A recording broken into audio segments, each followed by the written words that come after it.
Hello, hello. Hi Hi. there. I'm Miki Wright. I'm with Beauty Superstars Talk, and super excited to be here. We have a fabulous guest today. And also, this is my 10th episode for Beauty Superstars Talk, so I'm really excited about that. So, woo-hoo. Yeah, you had some really great people. I've been Yeah, seeing your guests. yeah. I've been so excited about everyone, and I'm super excited that you're here today. Thank you for having me. Thank you. Yes. And I've got a little bit of a new office behind me, so it's like I'm excited about that. So we Very cool. are here with Beauty Superstars Talk, still defining, I guess, exactly what it is, but it was born out of, unfortunately, the murder of George Floyd, erupted a whole lot of the racism and conversations around race. And that flowed into the beauty industry. And Sure did. at the time, it's like I had the privilege and honor to be on a couple of calls that were basically Black artists who were, just kind of trying to see where do we go from here. And one in particular is where I met Michelle. It's like I've Hmm. known about her, been like a little fan cheering her on in the in Oh, the wing. likewise. Likewise. Well, thank you. And on that call, it's like she shared what's the word these days? Transparently about a Hmm. lot of her experiences with. I'm going to introduce her and tell you all of her accolades and everything. But even with all of that being true for her, there was still some challenging and I heard even painful times in that conversation. And it was that conversation of meeting and seeing so many powerful Black artists that I left inspired and feeling like these stories have to be out in the world. And so that is what Beauty Superstars Talk is all about. And I'm the founder of Beauty Superstars Online Academy. So it's like with my salon business coaching and all of that, it all ties together to make the beauty industry a stronger, more fabulous industry than it More is, inclusive. more inclusive and more Yeah. diverse. So, and we want Hmm. to go a little bit into those words because sometimes they're used and they don't have much meaning behind them. So, Michelle, we lost you. Uh-oh. There you are. Yeah, you got me back. Okay. Yes, I have you back. Don't go anywhere. Okay.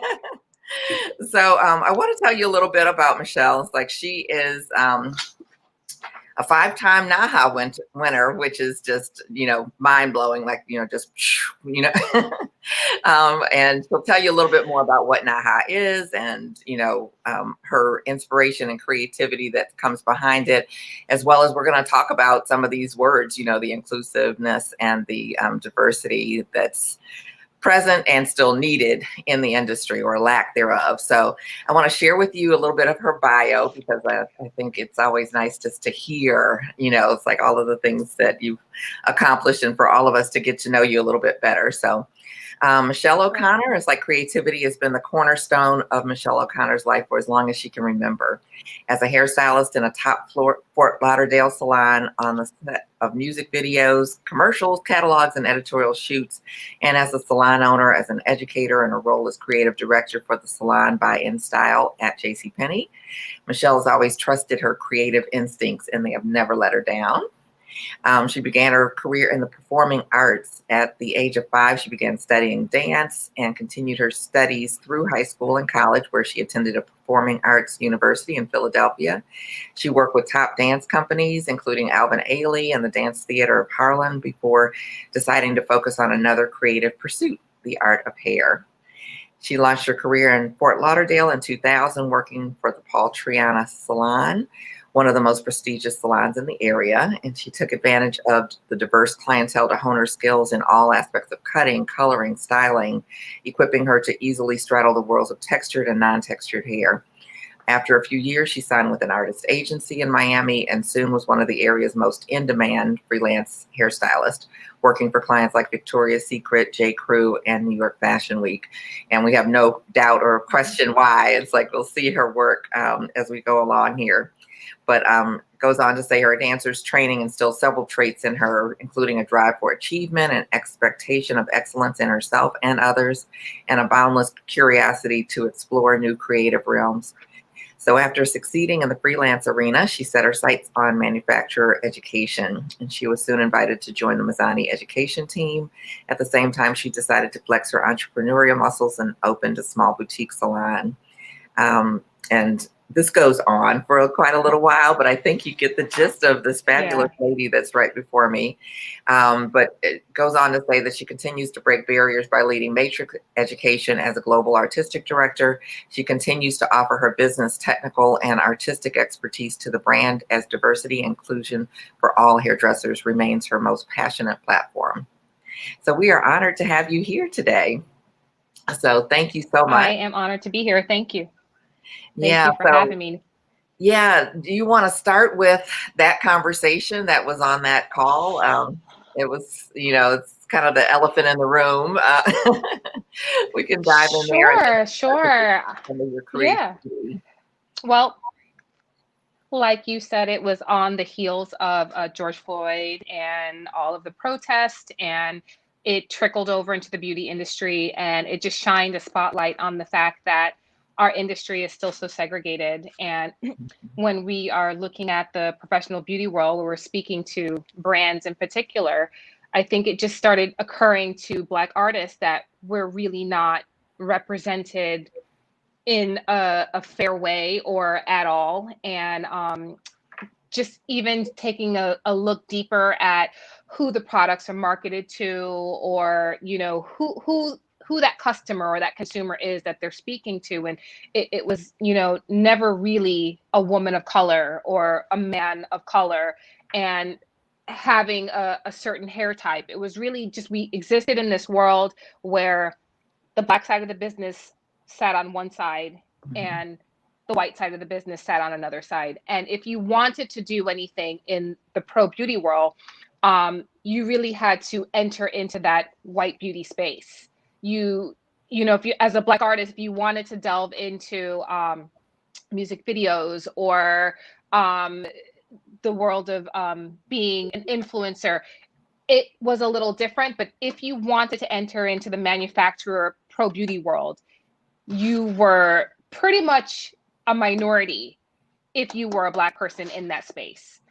You can count on one hand how many Black artists you would see working for the major companies like the Paul Mitchells, the Redkins, the Matrixes, and you really had to sort of carve out your own path and figure it out, because there was no blueprint for you. So you saw these things that you wanted to be doing. You wanted to be speaking to everyone. Perhaps you loved color services. You are a colorist, and so you went with a manufacturer that makes color, and you wanted to be on those stages speaking to all artists, but also in particular artists that look like you. And you might not have had the platform to do that because we just weren't being recognized as being equipped in certain areas of the business. So that led to, like you discussed earlier, a town hall. It was a town hall with a series of Black influential artists from various walks of the industry, from beauty school to pro beauty world to makeup artists. And these are, I was honored to be on this call because just the names that were on this call, these are the movers and the shakers, and like people that are in television and film, people that are doing editorial work. It was the full gamut of talent, like amazing talent. And that call was really about sort of saying hi to each other.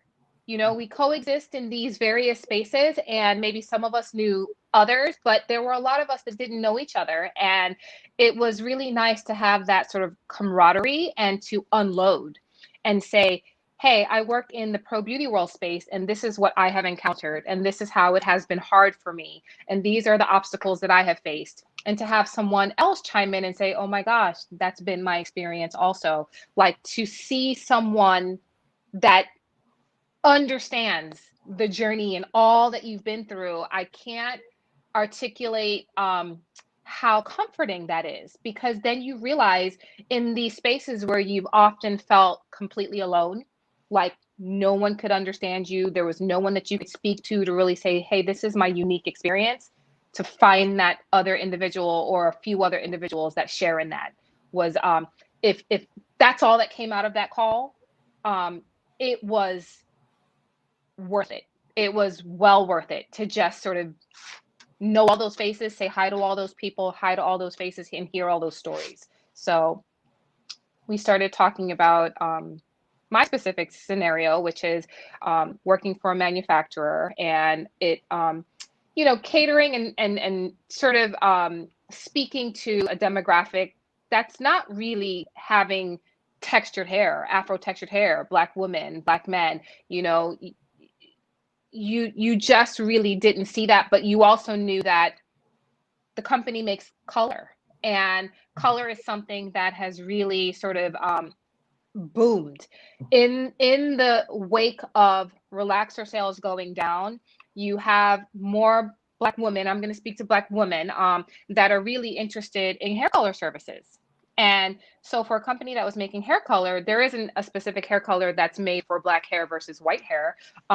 You had consumers that were getting this particular product on their hair. Their stylists were using these products on their hair, but yet this consumer wasn't being spoken to. This stylist wasn't being spoken to. Hey, how do we supply your needs? How do we speak to you? How do we address the unique concerns of textured hair as it pertains to putting lightener on it? And so it was a big miss.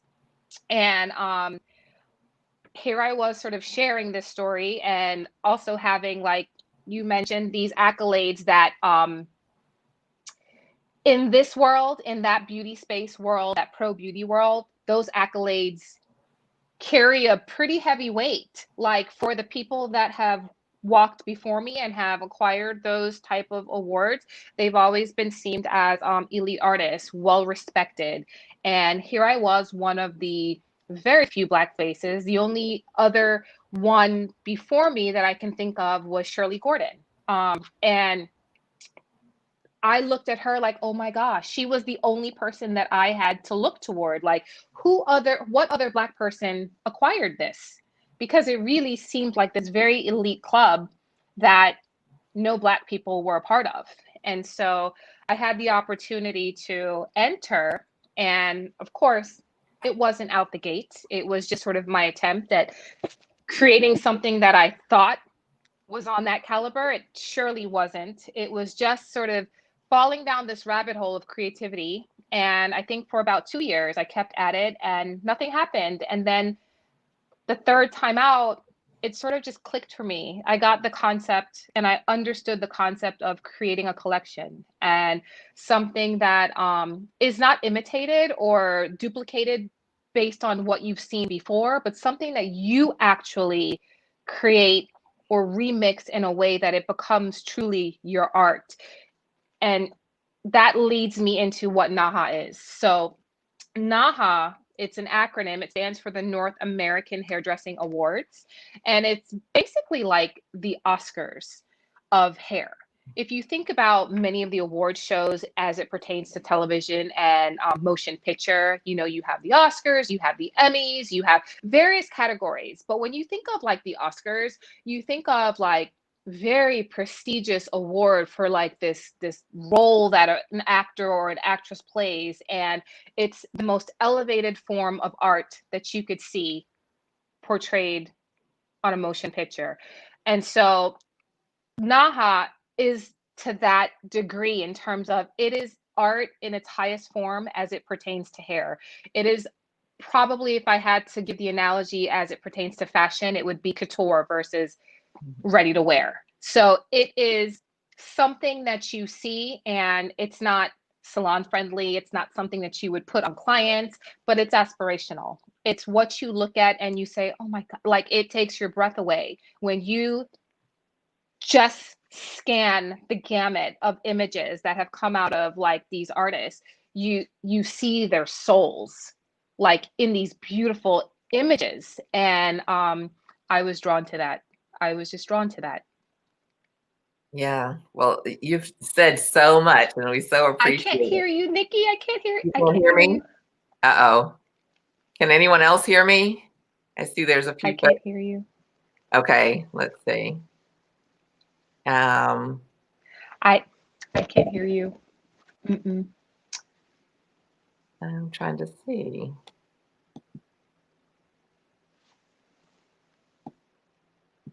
Okay, I'm unmuted. Can you hear me now? Let me see something. Okay. Uh-oh. We've lost Michelle. I think she'll be right back. Okay, LaShawn said she can hear me. And hello, everyone who's watching on the different channels that we're on here now. I hope you're just like soaking this in like I am, because she is sharing some wonderful things. I can't hear You can't anything. hear me. Let's see. I can hear you, and everyone else is saying they can hear me. You can hear me? Yes. Can you hear me? Yeah, I can't hear you at all. Oh, that's really weird. And it sounds like everyone watching can hear me. So I don't know what to do. That's a mute. Do you have a volume? Can you turn it up? Maybe we can log off and log back on? Yeah, well, go ahead. You log off and log back on, and I'll try to stay on. Okay. Yeah, so we won't lose everyone.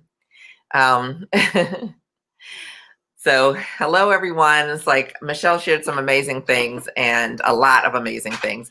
And so I really want her to be back so we can actually talk about, the things that she did share, and be able to, okay, she's coming back. Okay. So let's see if we can get her here. Okay. Can you hear me? Yes. Yay. Okay. So you could hear me, right? I was like, I said all that. Did you? Okay, good. You know, when you're talking to someone and their phone disconnects and you're like, wait, right. you heard nothing? And you're still going on. You're like, oh my gosh, when did you even hang up? Yeah. No, I know that I heard every word, and I was hanging Okay. on by every single syllable. So, and I think everyone else was able to hear as well. But yeah, I mean, you shared some amazing things. You shared a lot, and so it's like I want to backtrack on a couple things and just kind of dive in because wow. So with NAHA, let's just start there, and we'll kind of wiggle our way around. So North American Hairdressing Awards, and like you said, it's like the Oscars, and like you say, that elevated level of artistic expression, I think. And tell us, like, what was it that made you want to enter in the first place? I think it is, and you sort of alluded to this or spoke to this when you read the bio a little bit. My background, and I speak about this with a girlfriend of mine who she also was a dancer, and she's now gone on to another career. But there is such a discipline and a sort of this ability to really try to be aspirationally reaching for perfection, something that is flawless, something that is performance ready. It's the blood, the sweat, the tears, the doing things over and over again until it's flawless. And it's a mentality that you carry with you. Some of the institutions that I had the privilege of being a part of, stepping in the doors of places like the Alvin Ailey American Dance Theater and the Dance Theater Harlem, and knowing the standards that were set in place, because these are historical dance companies that are not only historical Black dance companies, but historical period. And to know the sort of standards that you had to adhere to be a part of this, and the expectations of you, how you carried yourself, how you professionalized yourself, how you showed up on time, how you practiced hard, how, like, there were certain things that were instilled by being a part of these prestigious Black institutions that I always knew that as a woman of color walking into any environment, that the bar was always going to be a little bit higher for me, that I would always carry the weight of a race on my shoulders, because everywhere I went, I would be perceived as someone that represents Black people. So if I was going to sit in the space of the pro beauty world and be one of very few, I had to be one that like carried myself a certain way and had a certain level of expertise. And so I didn't have the leeway to like just be mediocre. I had to try to blaze some trails. And so that's why I was inspired to be a part of it, because I realized that it really wasn't about color. It was just about your art. If they never knew who did it and it was really just about putting this artistic expression out there, then that means that anybody was capable of doing it. And there just weren't a lot of us that were entering. And I think sometimes you feel like you need an invitation.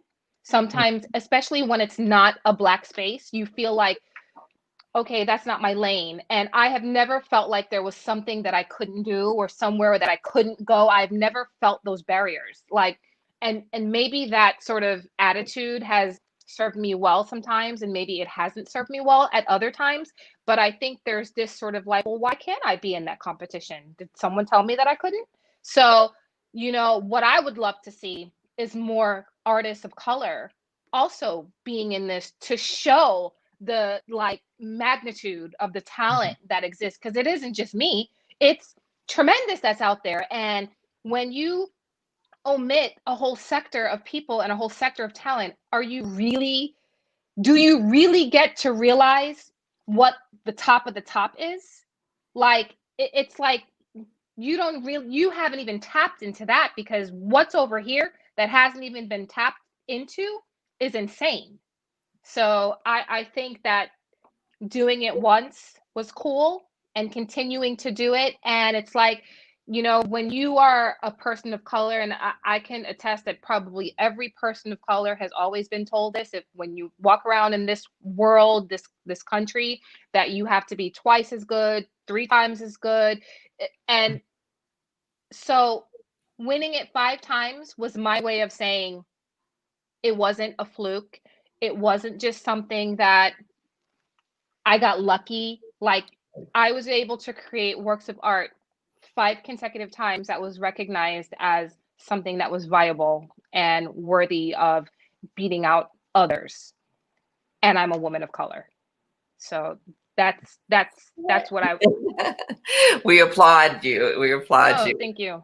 Yeah, and I love how you're wanting to have more people of color in, you know, in the arenas that you're in, you know, competing at NAHA. And I think you mentioned that you had done it 2 times before you won. And I wanted to ask you about that, because I think it's, you know, I know some people, and actually I know Shirley Gordon, we used to work together.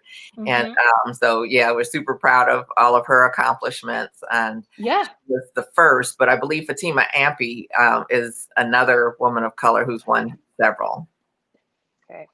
Yeah, yeah, and she spoke to having similar experiences to what you're doing. Mm-hmm. But yeah, it's like there's very few, and I don't know, are there any men of color that you know? I haven't come across any men, but I honestly can say and agree with you, very, very few. I know that there was her last name is Church, and she was nominated for color. It was extraordinary. I know Gina Church is her name. And she was nominated for an extraordinary, beautiful collection that was in the color category. Okay. And so it's progressing. It's progressing. So. Yeah, but we have, like you said, the opportunity is open. The door's open every year. You know, they give you the guidelines. There's things with competitions. And, you know, from our conversation coming up, it's like I really, you know, was kind of reflecting. I did a little video just on what winning a competition did for my career. And it was like, wow, I never even saw all of the pieces kind of fit together that way. And so tell us like what's, you know, happened or not happened as a result of competing, first of all, and winning. Yeah. And, you know, there's arguments on so many sides of this, because in our community, you'll have a lot of artists that will say, well, why do I need to be in this competition. Like, you know, we can create our own competitions, and that will be the conversation that exists in many different industries. And so I think it really is about having a seat at the table to inspire change. You know, like, you know, I'm definitely an advocate for having your own and being able to produce things that are Black owned, Black run, Black celebrated. But I also feel like if there are color companies, for example, that exist currently, and you're marketing to people of color, that you also need a person of color sitting at that table that can speak on behalf of that community. So what has it done for me? It you know, I didn't know what it was going to do for me. And it's hard to give it sort of like this tangible sort of like, I won and then this is what happened to me. I was catapulted into, like, you know, like it really isn't that. It's more of, you know, what I have to say, people will listen to. Mm-hmm. And that stemmed from having that credibility. And so if I could say the one thing it gave me was instant credibility. And that's across the board. It's like, okay, she is an authority in a particular genre. And so not only did it allow me to speak on that genre, but it allowed me to be an authority in a lot of areas. So it pushes you in, like, personally. What it does is, like, it's agonizing. It is extraordinarily agonizing. And I go through a period of, like, sitting in this quote unquote dungeon where I'm just in a creative mode, and I am, like, tormented trying to figure out how to make something memorable and something that someone brings people joy when you look at it, because art does bring you, it brings some type of emotion to you. So when you look at something that you equate with being artistry or art, it should do something. It should evoke some type of feeling, and hopefully it takes your breath away. Hopefully it gives you some type of feeling. So what it does for me when I see it's done and it's completed, one, it's a catalog. Like, it lives on when Michelle no longer lives. It is a catalog. It is my legacy. It is what I leave behind. This is what I produced. This is what I created. This is immortalized. This will always be here to pass down through the generations and people coming up in the industry. They will always see this art. Like, it is etched in the books of artistry. So that's one thing. And then the other aspect is, like, the push for me, how it pushes me as an artist. And sometimes it is about connecting those dots. I talked with you briefly about connecting the dots. You know, when you think of something that is very, very artistic and out there, there is an element of how that inspires other things.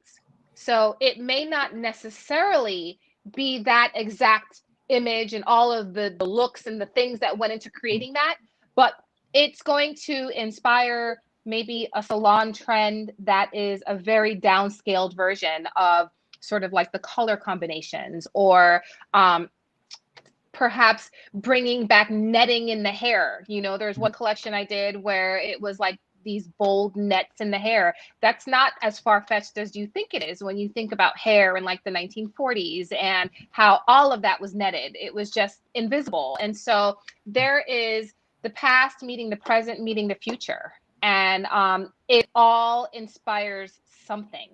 So I think it's necessary. When you look at things like we talked about pop culture, hip hop, music, and things that were once considered very outlandish, very crazy, out there, like nobody would ever wear that.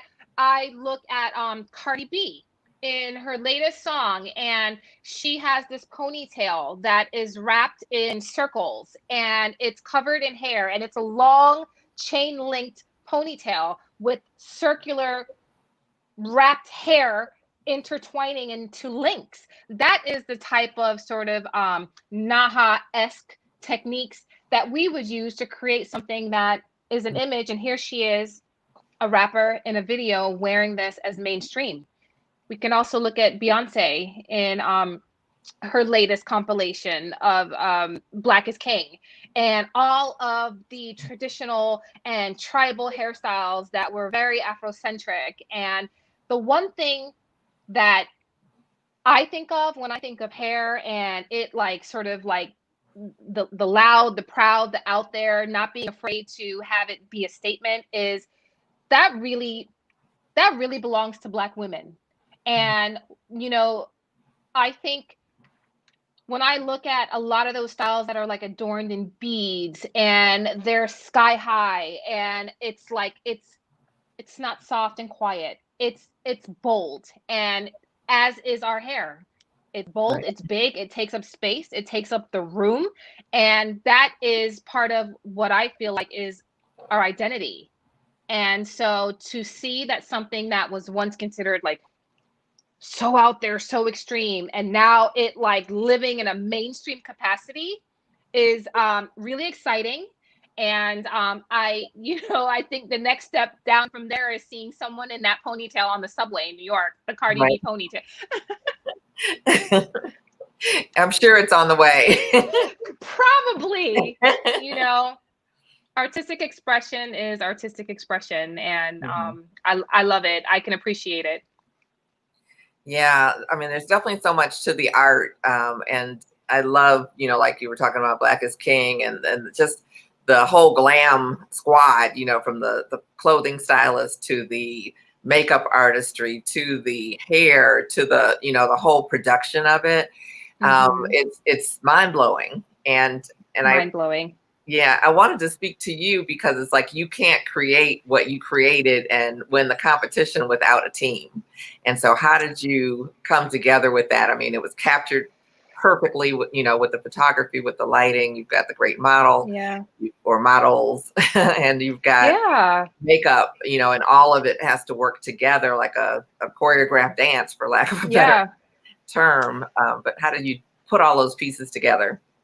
So the experience of landing on a shoot and something that's considered your shoot, one of the things that I had to learn was you run the show, and you can have a phenomenal team and you allow them to express themselves in their sort of artistic ability, and you respect that. And especially a team that you continuously work with, you learn to let them do what they do. But one of the things that I learned is there are certain things that you do have to fight for. Like there was my last collection that won for this year in the styling and finishing category. There was a look of a woman with a really long ponytail, and the photographer, because I've worked with him over the course of years, he wasn't that impressed with the final. He wasn't that impressed with the aesthetic.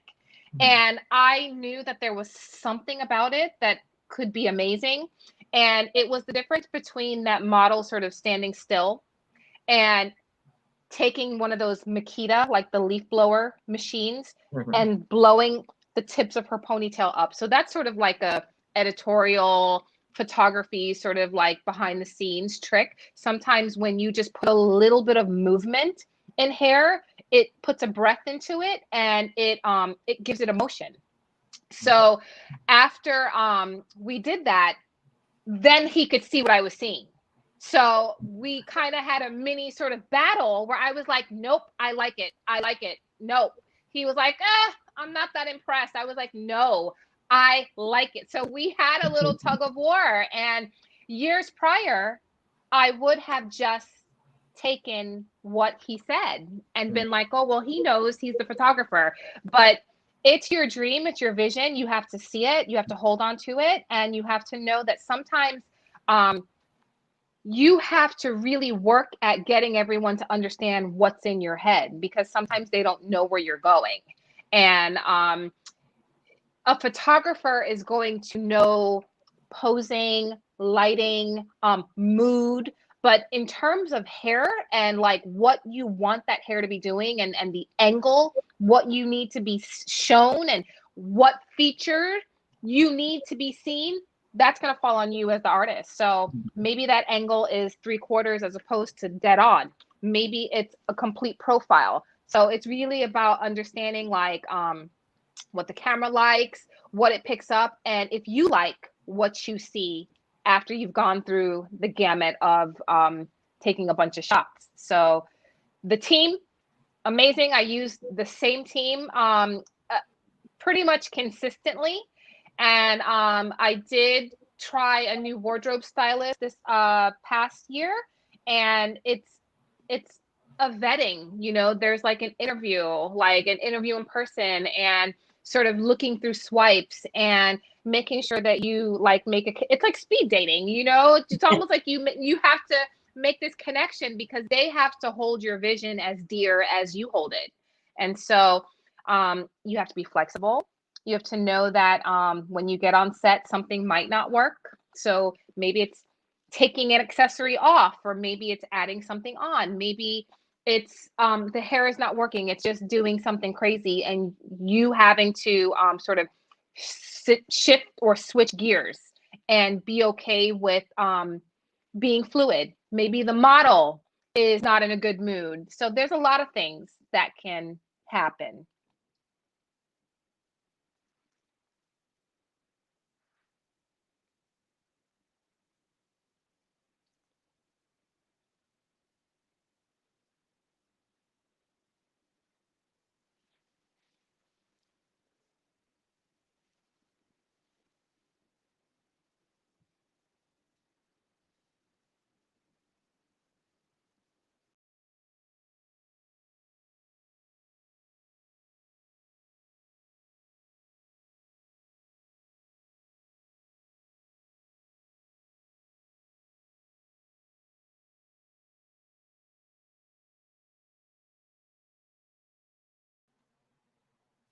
Okay, we're having our share of technical things. I think Michelle is back as well. Woo! Hi. You just froze, and then I I was like, wait, is she frozen or she's just very still? Okay. Yeah, on my end, everything started spinning and went black, and it's like, oh my goodness. And it said something about the internet connection. And so I did one thing. We'll pray our way through the rest of it. No worries. I know to just sort of log off and log back on again. So yeah. No problem. Yeah, well, I think we heard everything that you were saying, and I hope everybody is kind of still able to see us. Let us know if you can see us. If you let us know we're back. But it's still recording, it looks like, so we're in good shape with that. You said so many things again, but I did hear like artistic direction, like you have to become kind of that artistic director of your vision to help bring it to life. And any tips for someone who's kind of just starting out, doesn't have a team, with selecting? I know you said the vetting process of kind of, making sure they're on the same page with your vision. Yeah, you definitely want to make sure that it's a photographer that deals in beauty, that works in beauty, because it's a specialty, like you have to be able to light hair correctly, and you have to kind of understand what are the angles. It's very different from capturing clothing or capturing a still object. Like you have to get that model to also emote, like her body has to do something, and it has to be very elevated. And so your photographer is going to be very important. I think my suggestion would be for someone to, like, if you're just starting out and you're trying to get your feet wet and get into having sort of like professional photography of your work, scout the photography schools. There's a lot of students that, you can sort of help also direct as to what it is you want to see in your look. And so I think doing it a lot, doing it often, your eye starts to develop and get stronger, and you start to sort of just see things right away. You start to be able to identify like a silhouette of something, body positioning, just like when people got very well versed with how to pose their clients on Instagram. We saw them telling clients to hold the hands and lift the hair in the back. It's obviously that's not the type of posing that you would have a model do for something like an artistic competition. It's really they would need to almost be, that's where it's very editorial. That's where they would be like models that know how to like maybe make their chest concave, or like, you know, position their arms in a particular way that doesn't detract from the hair. The hair really, despite what the model has on her face or what clothing or wardrobe, you have to be able to identify that when you look at that image, your eye, if it does not go to the hair first, and you have to ask yourself this, it's being cognizant and aware of what you look at when you look at an image. If your eye does not go to the hair first, then that's not the shot. Because it cannot compete with makeup, and it cannot compete with wardrobe. So if you have this over the top beautiful wardrobe aesthetic and the hair is maybe the second thing you look at, that's not a winning shot. That's not, hair is no longer the star in that photo. So that's one tip that I can give you guys in terms of what do you look for? How do you develop this sort of like artistic eye?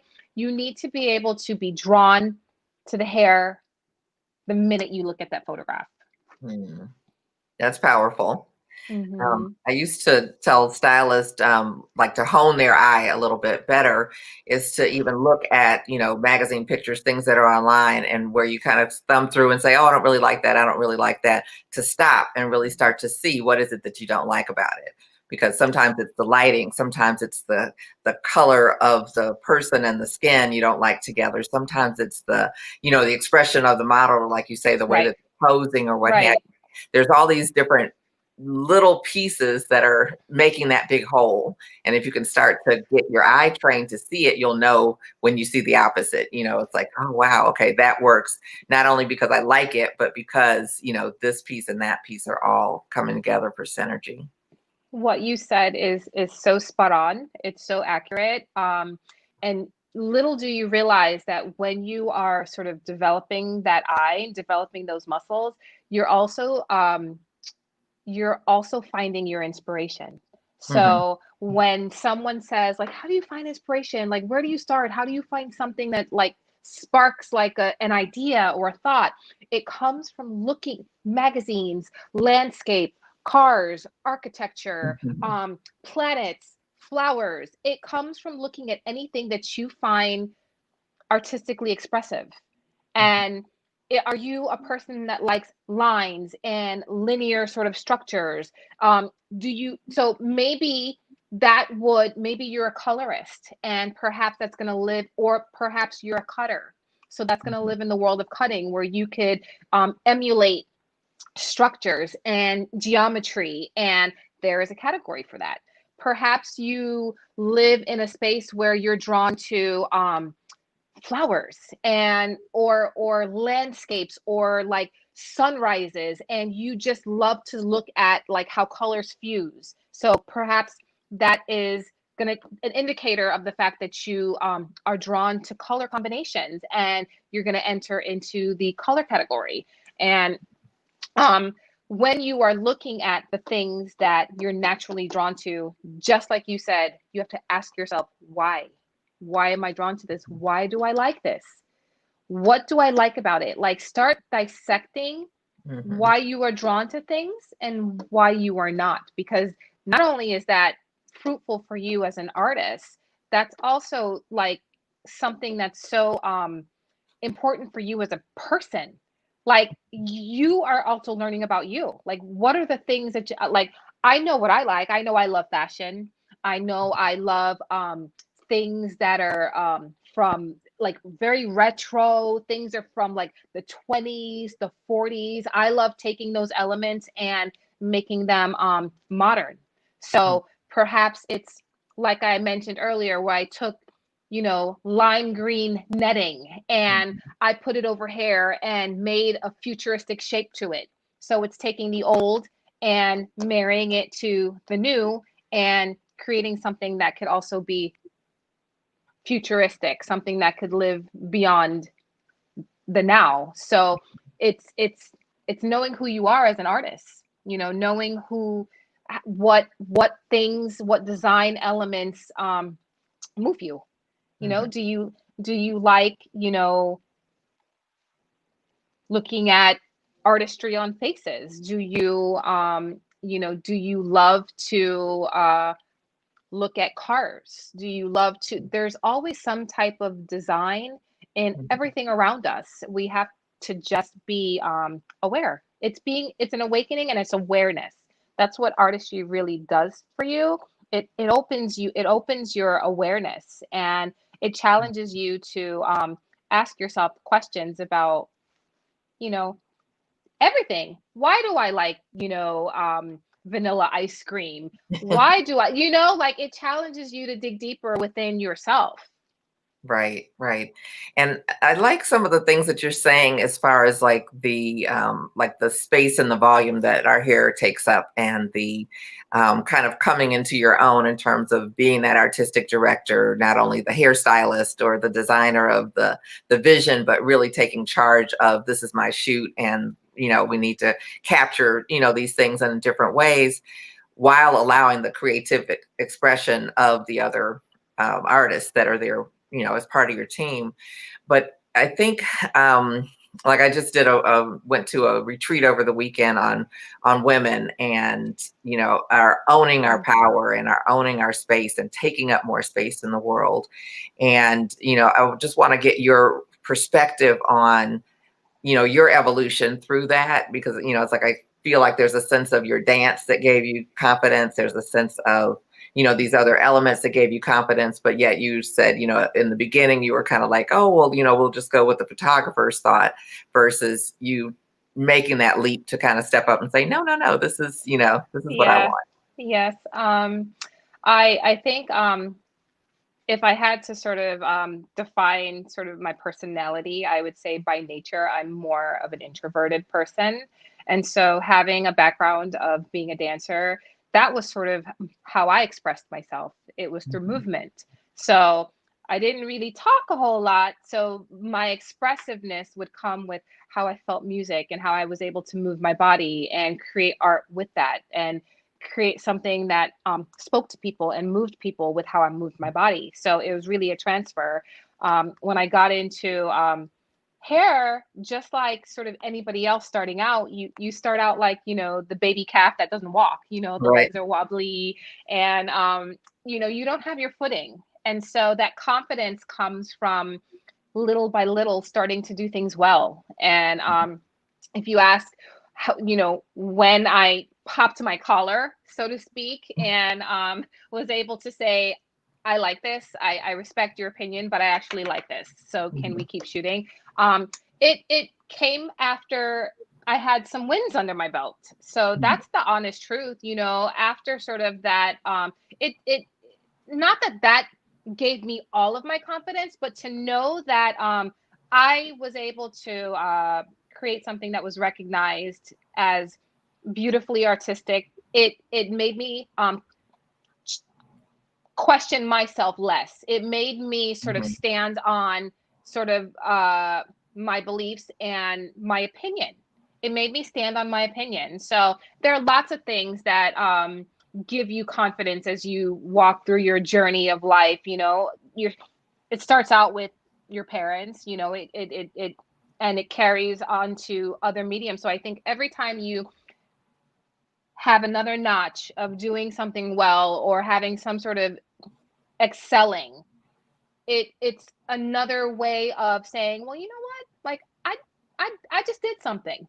So next time I'm going to be a little louder. Next time I'm going, and so it just continues to build. And with that being said, it doesn't mean that there are never any moments where you are in doubt. It doesn't mean that there aren't ever any moments where you don't need sort of maybe a second eye or a reinforcement, or sort of like a reassuring that, you got this, because that's what a community, that's what other people do for you.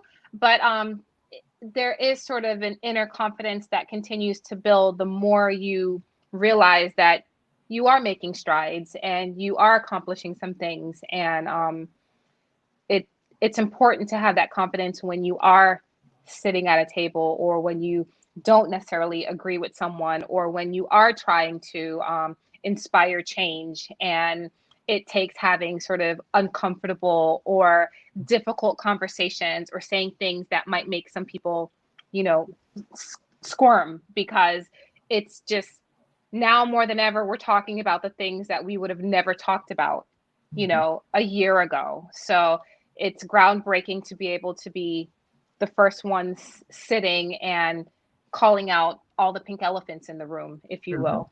Yeah, yeah, absolutely.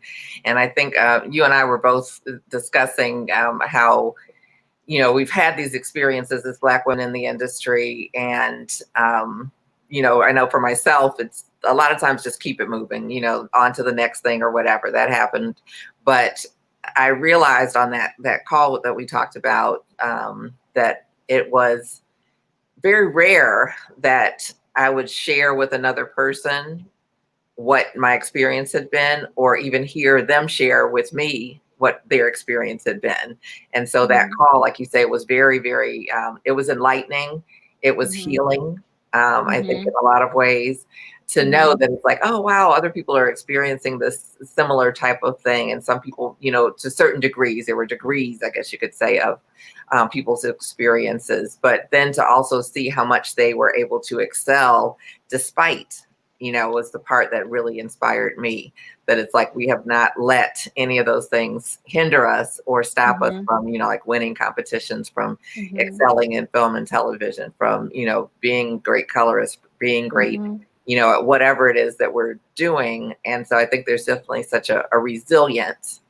And I wanted to see, like, what, because you know, are in a space where you kind of have a seat at the table, if you will, what your thoughts are for just making that, making change within that arena, you know, what that looks like to you, or maybe in an ideal world would look like for you. I think if I have to think sort of like top line, like the thing that just pops into my head when you say that, and it's across all platforms, I need to see more people that look like me sitting at the table too. Like, I don't want to be the only one, because it's not a great feeling when you're having to download all of the information so that someone can understand your perspective. It's nice sometimes when someone else knows exactly where you're coming from, or they can they speak your language, so to speak. So that's the first thing that comes to mind, is like, come on, like, we need tons of seats at these tables. And it's not just in a certain level, it's all levels, so that when marketing goes out, that there's someone that can look at certain imagery and recognize that as beautiful. Because for so long, not only in hair, in beauty period, we have been sort of conditioned to gravitate towards a European aesthetic. So we see that in everything around us. We see that in all of the imagery in magazines, and, like, you know, in everything. And then you have things that are considered, you know, not Eurocentric, that perhaps are more Afrocentric, but when placed on someone that is European or Caucasian, that it got more reverence and got more sort of accolades and appreciation. So we've had to also contend with that. So it's about having eyes everywhere, so that when those decisions are being made to create an image that's going to inspire a 5-year-old little Black girl, that it's not teaching her more self-hate, that she is celebrating her Afro-textured hair, that she is seeing that there's a big billboard with a woman that looks like her on there, and it isn't something to hide or make yourself small about. So those images are going to come from someone that actually can recognize the beauty in those things, and the changes and the shifts that have to occur based on conversations that are being had about being deliberate, and all of these diversity, inclusion, allyship, all of that ties in with making sure that everyone at that table is not one demographic. Mm-hmm.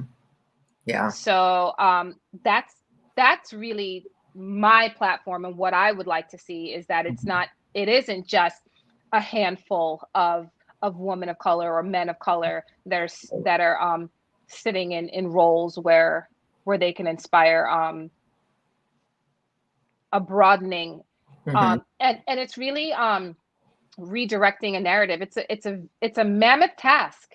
It is something that has, for the past 400 years, and it's not just Black women and Black men, it's pretty much every nation or every race of people other than Caucasian. Like, you've had to sort of adhere to European standards, blonde hair, blue eyes, or, whiter skin. And this has been embedded in the culture of America. And so until we can sort of start shifting that and seeing more and more, I went to eat with my my little niece on Sunday, and I saw spread out outside, the restaurants you can eat outside. There were probably about 3 or 4 tables of Black women, and every one of those tables had Black women that were wearing their hair in various styles, from natural to braids to Bantu knots, and it was glorious. It was so beautiful to see the spectrum, and for them to feel sort of comfortable in that skin and feel unapologetic about wearing their hair in all of those different capacities. It was so, to have that sort of narrative be shifting at a time like now, where you don't have to sort of, and I like to use the expression, make yourself small. I don't want us to make ourselves small. I want us to make ourselves big and take up the space. And if our hair takes up the space, it takes up the space. And to not apologize for that, because we've apologized for so much for so long. We've apologized for our hair. We've apologized. I can tell you from personal experience, I was somewhere where I had to do something on a set, and I had to get my hair blown out. And I went into a salon, and it was I won't even say the name, but it was a high-end chain salon, and I just needed like a blowout.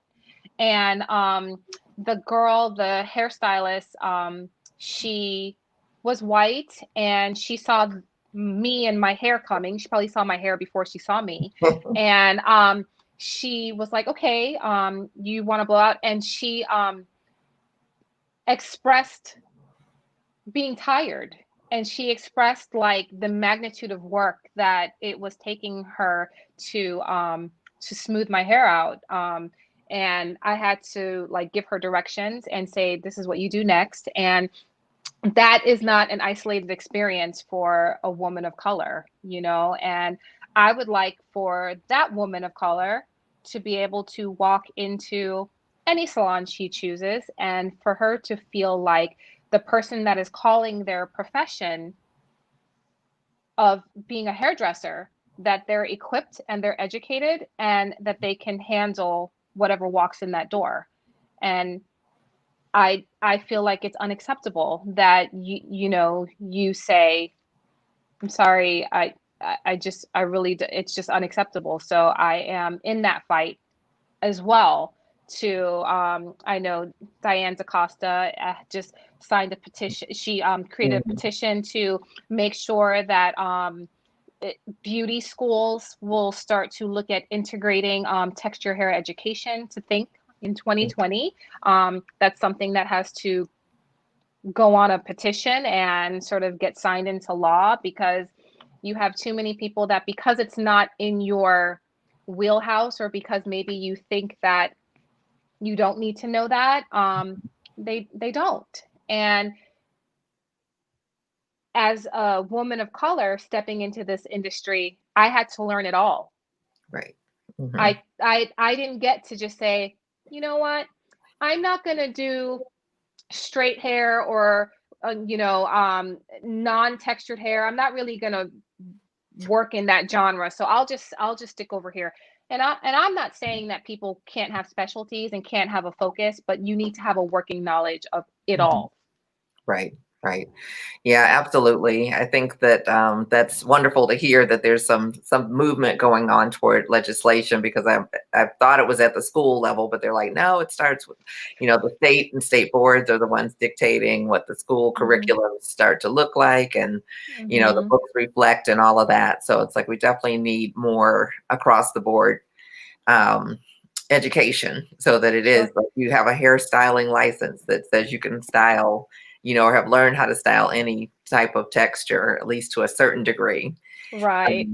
And what you were talking about with kind of the seat at the table and wanting to see more people of color at the table, it's like, I think it's definitely important for the reasons that you were talking about, but also kind of the reverse, which we've seen more in fashion, I think, than hair. But it's like these big faux pas of these very offensive lines of clothing and that type of thing that get out into the world in terms of marketing space. Yes, correct. One person was in a back room and said, oh, I think this is the great thing. Now people are at a table and sitting around and saying, oh, yeah, we think we should go with this, yes, you look, or whatever it might be. Correct. Yes. Because you realize, like, even though you're walking around and you're a fully grown adult, you realize how much people don't just have like a working knowledge of history. And so that's why they say, if you don't know history, you're doomed to repeat it, right? So there's a reason why they say that. But there's never been a time more important to really get a grasp on history and what has happened prior to us being here on Earth. Like, we have to sort of understand the legacy of things and not be ignorant. And the ownership of that is on all of us, to make sure that we're studied outside of what's handed to us. Right. Yeah, because there's a lot lacking in what's handed to us, but that's probably a whole nother show. So that's a whole other show. But yeah, it's like, I think there's much power in what you're saying, as far as the education, the having the seats at the table. And I think that my personal opinion is that we need to have more voices at the table, that one person can't even speak for the entirety of the Black race, because it's like we're so diverse and we're not monolithic. Yep. Exactly. So, it's like, I think the more people can, see themselves in different positions. And I think you spoke really eloquently to why we need a seat at the table. It's like, to me, it's not an either or, it's an and. It's like, we need to have our Black businesses. We are having our Black businesses and we're doing well with them, but we also need to be influencing what we're seeing on a daily basis, because we're bombarded with it, and that becomes our perception of beauty, whether we're Black, we're white, or any other. And so what is going out in that representation is so key. I shared about my experience growing up and seeing Beverly Johnson on the covers of 17 and Glamour, and then in 74 on Vogue, and it was just like, I still have this big scrapbook. I'm going to do a big thing on why representation matters soon, but that's a whole other episode too. Yeah. I'm not going to run out of topics anytime soon. Oh my God, Miki, when I think about exactly what you're saying and how what you said about being bombarded with those images, I always think of little girls. And you asked earlier, where do you get your confidence from? Your confidence comes from your self-esteem.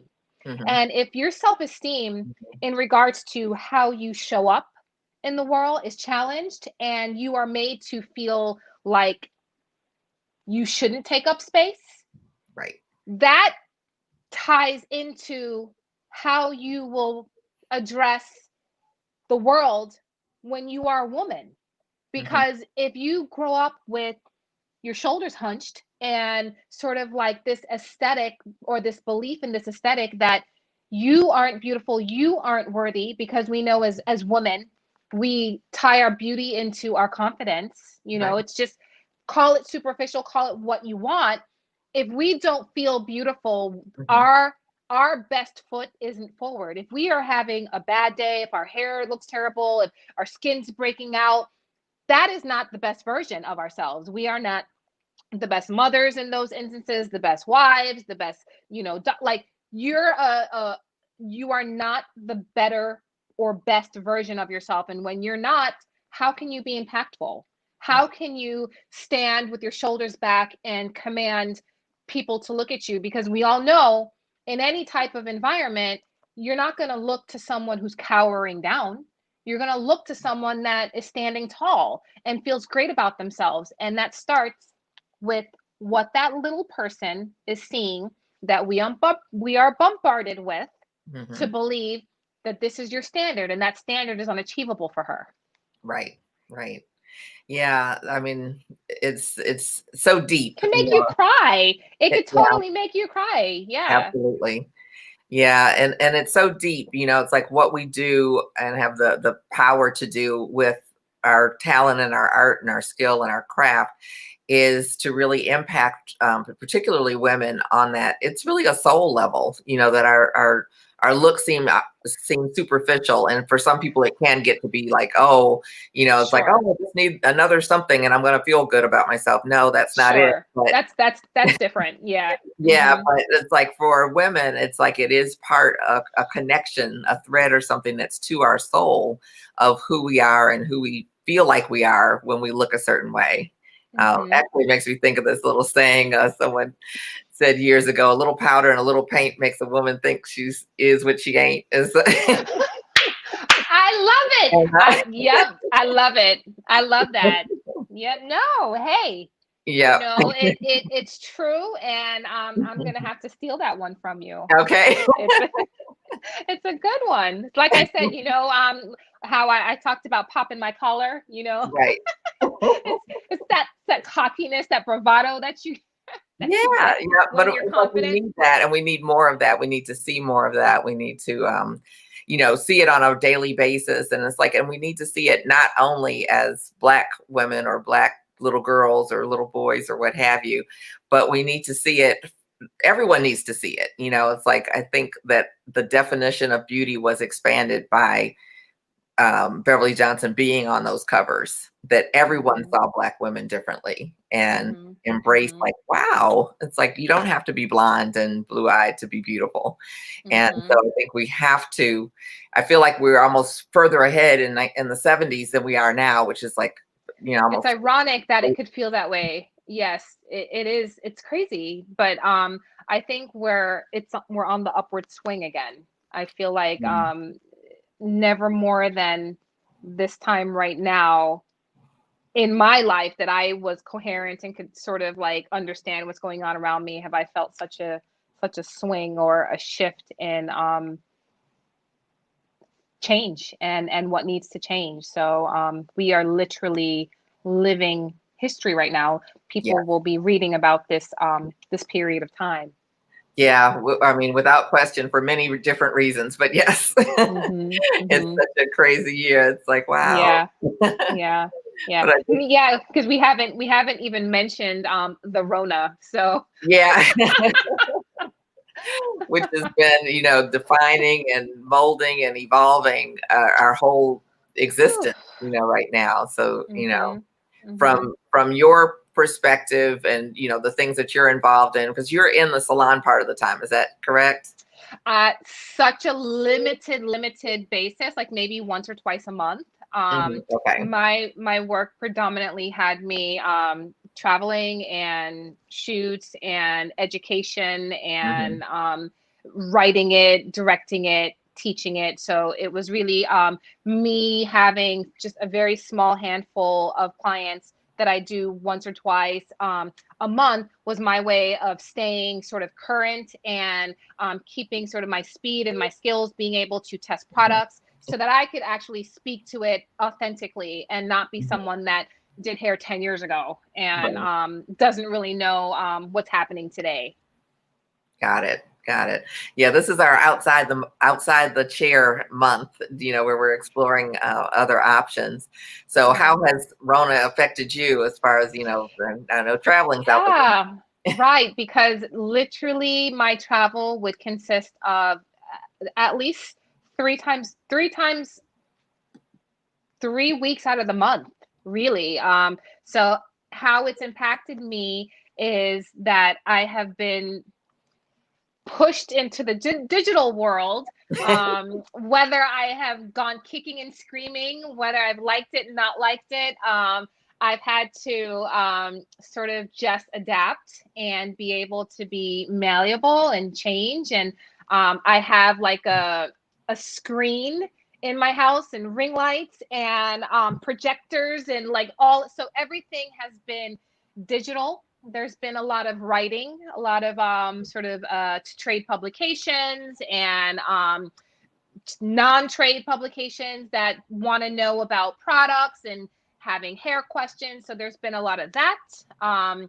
Creating content, that takes time. So I've had to sort of spend days videoing transforming someone, and sort of like a transformation video that I would now hand over to Matrix, and just a lot of things. I'm also part of a diversity and inclusion initiative that is looking to really bring about education on sort of the history of Black hair in this country, and how it started, before the transatlantic slave trade, and the loss of culture and the loss of sort of identity, and to be able to educate groups of people, not only within the United States, but globally, as to what happened to us as a race of people, and how we got to where we are today, with things like the Crown Act having to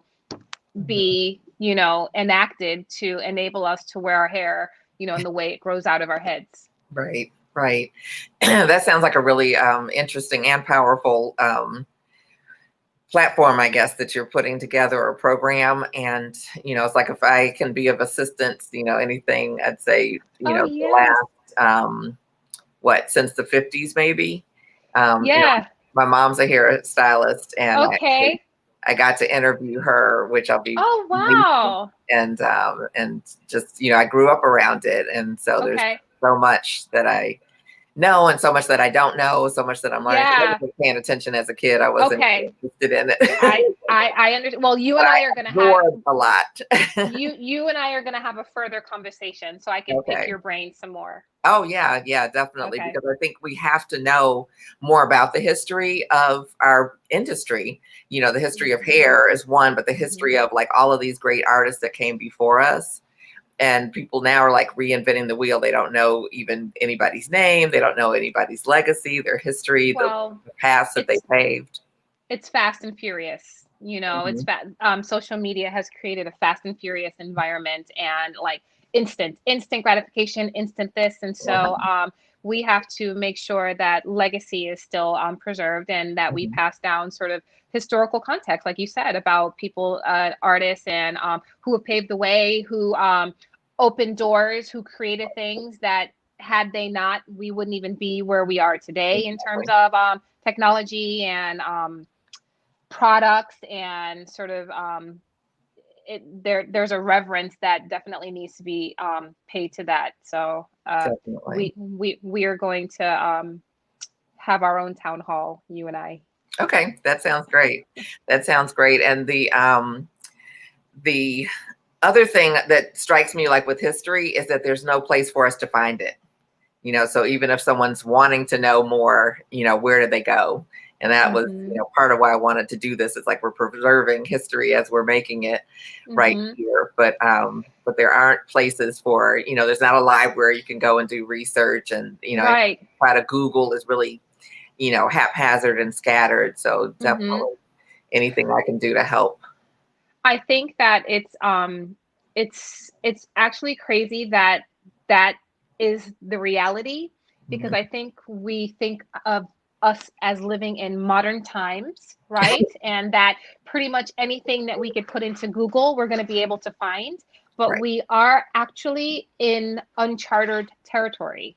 And there are things that have not happened yet, and things that aren't in place, or it's about sort of like you right now, you are being a historian, and you're sort of, like you said, preserving the legacy of how someone would go out and seek this type of information. Now someone is going to come after this, and this will be a resource for them with a ton of questions being answered. So like, just to know that, one, we are actually living in historical times where we're creating things for the first time. And to be a part of it is, it seems larger than life, you know?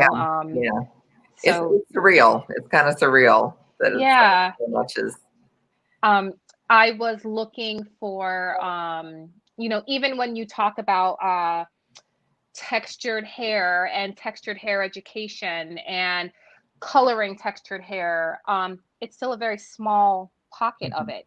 It's not everywhere and all over the place. It's still very small pockets. So for those that are trailblazing and doing it, they're like the beginners of the ones that are sort of creating the platform to have that sort of proper training and education. And stylists that will be coming up, you know, 10 years from now will have that at their disposal. Right. Yeah. It's like we definitely, I mean, I think as a race, as a people, it's like a lot was stripped from us as far as our, you know, we're the only people on the planet probably that don't know where they came from. You know, like specifically what region of Africa were my ancestors. I have no clue. You know, most of us don't. And I think that that's more powerful than we understand, you know, more. That it has long lasting effects. Yes. And I think to the extent of those effects, we don't even recognize what they all are. It's just, it's a loss of a connection. And definitely. So I think, on the flip side of that, it's a testimony to the resilience, though, of people of color. Absolutely. And how there is this sort of like, you make something out of nothing. So Absolutely. If there is a group of people that make something out of nothing, it is Black people. And just, can you imagine if you actually had something? Right. So if you're making something out of nothing, imagine if you actually had what you needed to actually be. Which is what I think the whole conversation is about, you know, the whole global conversation, not the two of us, but the whole conversation is like, okay, we are at a point where we do have resources that we didn't have, you know, 20, 30, 40, 50 years ago. But where do we go from here? And how do we start to, we still don't have any equality in it, but it's like, how do we start to utilize what we do have to move forward and to create the foundations that we need to springboard forward? Because definitely it's like we are the kings and queens of survival. Yes. And I like what you said about there is a space for having your own, but also having seats at other tables as well, because at the end of the day, there is still a responsibility that we have to make sure that what we see coming at us is stuff that matches with our energy. It matches with what we consider uplifting and sort of feeds our soul, as opposed to something that is going to be staring us in the face, reminding us that we are not considered and we are not, you know, part of the group that needs to be addressed and spoken to. Yeah, because we absolutely do. And if you look at the dollars that we're spending, it's like, whew. Well, those dollars will talk every time. Yeah, they'll talk every time. So, you know, a person can not like a lot of different things, but they're always going to like green. Okay. Kind of universal. But I think that we have to demand the respect for the green that we're spending. So in that direction. So let's shift gears for a few minutes. It's like we're nearing the end of our time together. Yeah. Wonderful. But it's gone so fast. Okay. I know, right? I don't want to let you leave without you sharing your take on a few of your creations. And so I'll do my best to pull this up here. Okay. All right. So let's see if I can Oh, this is not, I may not be able to do this. Is it like a sharing screen type thing? Yeah, it has all these different tips and stuff, and I'm not sure. I might lose us trying to trying to show navigate. An image. I don't know if you've navigated yours or not before, but it's there's one that is a really textured, light, airy, ethereal type of feel, and it has like the golds and the yellows and the oranges. And do you know which one I'm talking about? No. Which? Okay. What's the style? Texture. I think it's in a texture category. Okay. And actually, let me see. Oh, okay. So let me see, because I have my iPhone. Let me see if I can put it. Is it this image? Absolutely. That's it. Yep. I was just about to try to pull it up on my iPhone. That's all right. the image. Yeah. Okay. And we can see it well. Okay. Okay, good. All right. So that again, that was just my love of textured hair. And I grew up with an aunt who is a seamstress. So I was always around sort of like textiles and fashion and fabrics. And because I was around her, understood concepts about like pleating and darting and lines and structure, a line. Like I just kind of picked up all of those elements just from being around her. So with this little piece that you see here, that's actually, it's hair that was stitched on like crinoline, and it was pleated like you would pleat a skirt. And so it was actually like a piece that was made that I colored beforehand. And then I attached it on to wefts that were also pre-colored and textured to create that final sort of image. So it's like when you break down sort of like what went into something, you can see the pleats in that, right? You can see that it's like, when someone goes in. So that was fun. I really enjoyed that. That was like, I was knee deep in color. It was not a color story. It was entered into the texture category. And the way I approach creating a collection is I don't decide where it's going to go beforehand. I just create something, and then I put it where I feel it fits best. That's what works for me. Other people don't do it that way. Like, for example, if you're hardcore colorist, you draw the line, that's what you do, you're most likely going to enter into one of the color categories. If you a lot of people are very definitive and intentional about where they go. I'm the gray area. I do not like to be put in boxes. I do not like to be trapped that I can't get out. Like, I like to know that I created something. I step back, I look at it, and I say, all right, I know that there's a color story there. I know that I did some color, but what's most impactful about this is the texture. So I'm going to put that in the texture category. Okay. So that's how I do it. Okay, I love hearing that. And share with us, now I've forgotten what I wanted you to share. Share with us about a little bit about the cost of, entering that type of contest. It's like, I know that's not a small. Do we have to talk about money? No. So, to be very, very candid and honest, it's not cheap. It's not a cheap undertaking, but you can do it.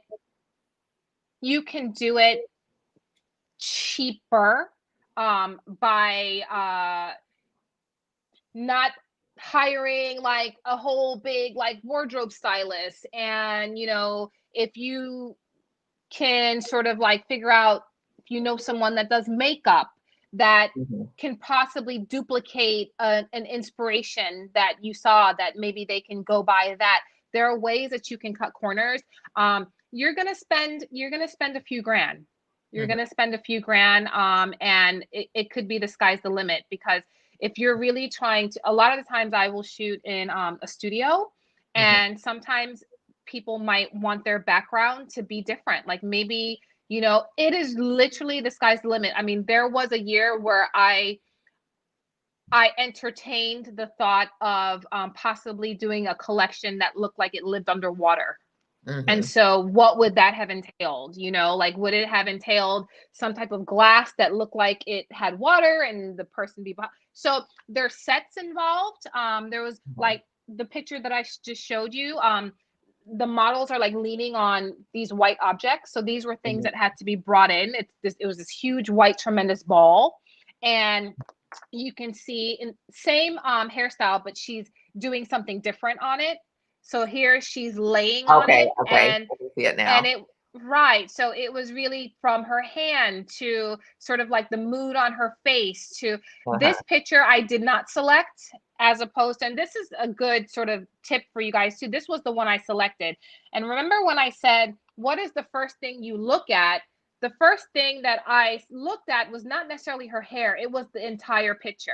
It was like, it was the ball. Like, if I'm honest, the first thing I looked at was the ball versus when I looked at this picture, the very first thing my eye went to was her hair. Exactly. So that's an example of when you have a photograph and you are looking for it to be impactful in your genre, that your eye has to go to that thing that you want to be the focus. Yes. Yes. Yeah, absolutely. And I want to almost emphasize what you're saying, because I've done some photo and I've done some, you know, where you're doing live models, and I've judged live models, and, you know, I don't think I've done photo judging, but the live models, there has to be a focal point of the hair. You know, the hair should be, you know, where you first focus. There's no such thing as it not being total look, because it's like judges cannot see beyond, like, oh, she's got jeans and raggedy gym shoes on the bottom and she's got this elegant thing up top. It just doesn't connect. Your model absolutely, head to toe, whatever the mood is. The mood, yeah. And whatever, like your story there was, you know, that image that you selected, what you saw was almost the hair almost floating, you know, because of the selection of the clothing, the white and the ball, the background and all of that really played together. It played to sort of this ethereal, sort of like soft, angelic, like you said, floating type of feeling.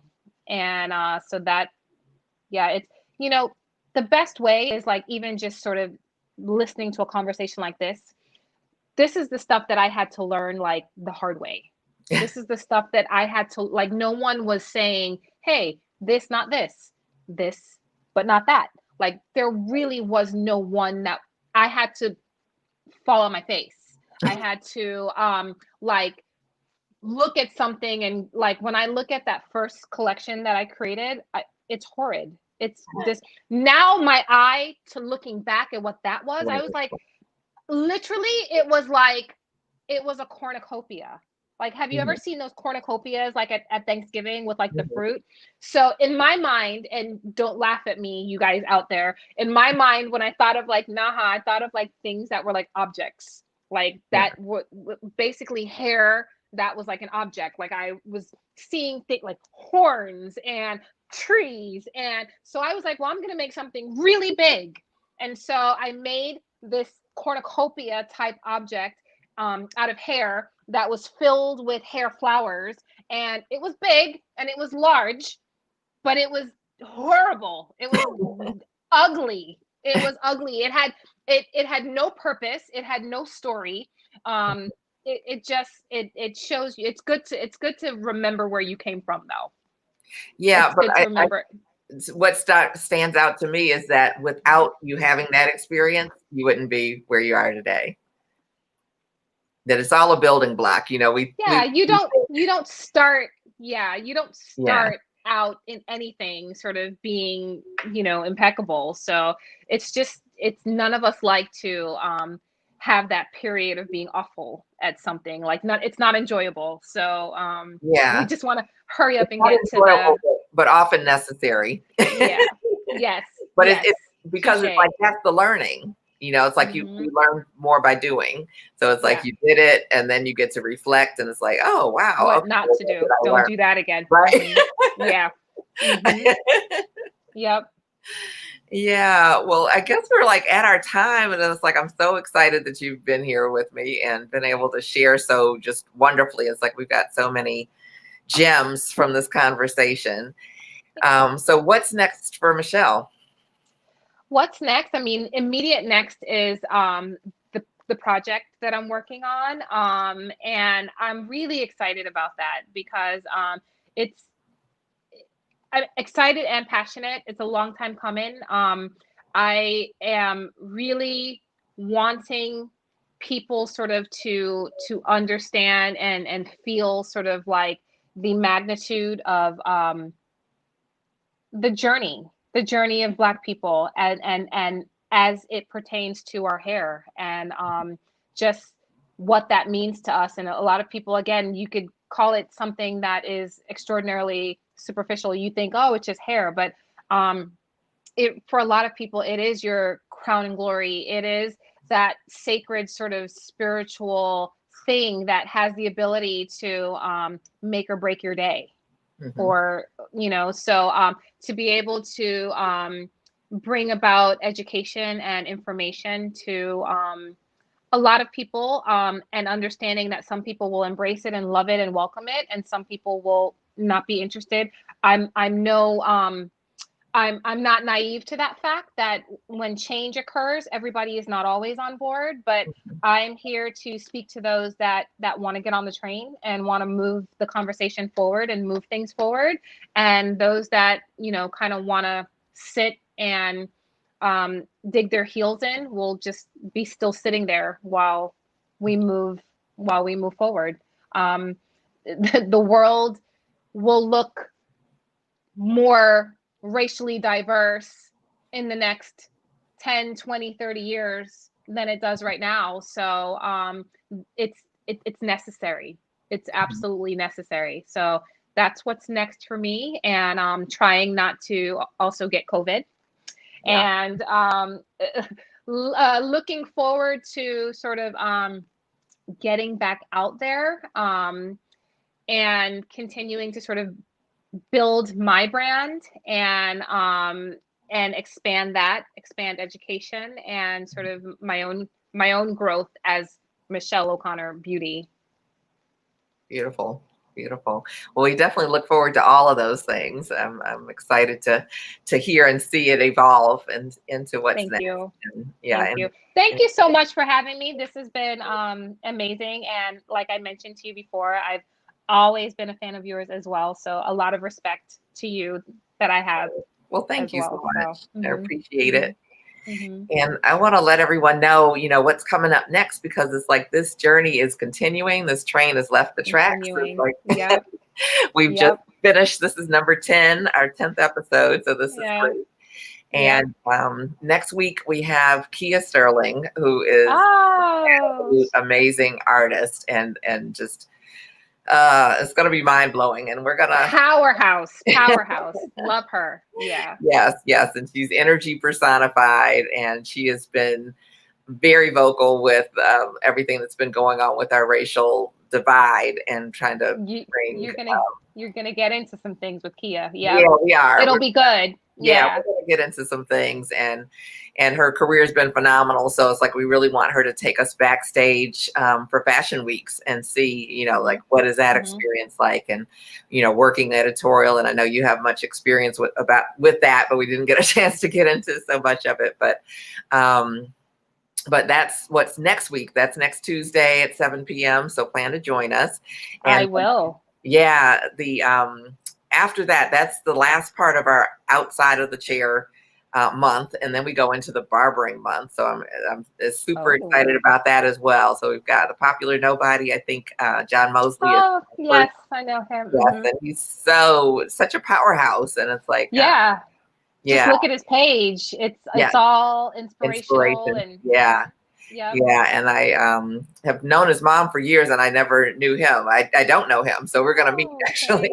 Then like we've kind of connected, and we have Eric Cheek, who's gonna be here, who's like barber educator extraordinaire. We have Kimberly Coleman, who is actually a female barber who works on Capitol Hill. She cuts the hair of the congressional, the aides, the Congress people, and all of that. So she's a Black artist that does mostly white hair, but she does it all. So we're going to talk to her about that, because there are not that many female barbers. Right. And she's like a double minority. Exactly. Like a triple. It's like a triple minority. Yeah, she's got a lot going on, and so I can't wait to just hear her story, her experiences, and all of that, because that's going to be phenomenal. And then we have Gerard Holloway, and he is actually local here to Raleigh, and he has this just wonderful spirit and mission of, I call it, grooming and growing men. He teaches beard care and all kinds of care. He's a barber educator, a barber, and he's really into helping young men become men. And it's really powerful. It's kind of a ministry, I guess you could say. And so I'm so looking forward to having him. And he does, product lines and that type of thing that he works with. And he has this fabulous beard that it's like kind of feel worthy. Yes, you all. Yeah. So we've got the next several episodes on tap, and we'll be continuing on. It's like we've got a couple things coming soon for October and November. So that's good stuff, Miki. That's really good stuff. Yeah. So it's like, I think these stories are so powerful, and that we have to get them out here and with people, younger people in the industry. And so, any way that anyone can share any of this information, any of these links or anything, to anyone aspiring to do any of the things that we're covering, it would be great, just to spread the word and see this expand. So I want to thank you again. I want to thank everyone in here. As I mentioned, I'm with Beauty Superstars Online Academy. So we have training for you to be able to be a better business, run a better business with your beauty business. And right now I know it's a little bit challenging. So it's like I've done some things with getting back to basics, and which is where all of it starts, and have an ebook that's available now for like $9.99. So it's like, it's at beautysuperstars.com, and it's building your clientele 101. Just really, let's get back to basics. Let's take care of these clients and allow them to take care of us. And especially during this time, it's like people's income, we were locked down, and then coming back into the salon, and some have done better than others, but I definitely want to help guide anyone that I can into being able to create, really generate more than they were generating before, because this is the time. Yeah. And we don't definitely your gift. Yeah. Oh, well, thank you. Yeah. We don't know what's coming. So, but we got to hold on. Exactly. So everyone stay safe, wash your hands, wear your mask. I know. Thanks, Miki, and bye, everyone. Yeah. We'll see everyone next time, next Tuesday at 7. Take good care. Thank you, Michelle. Bye-bye.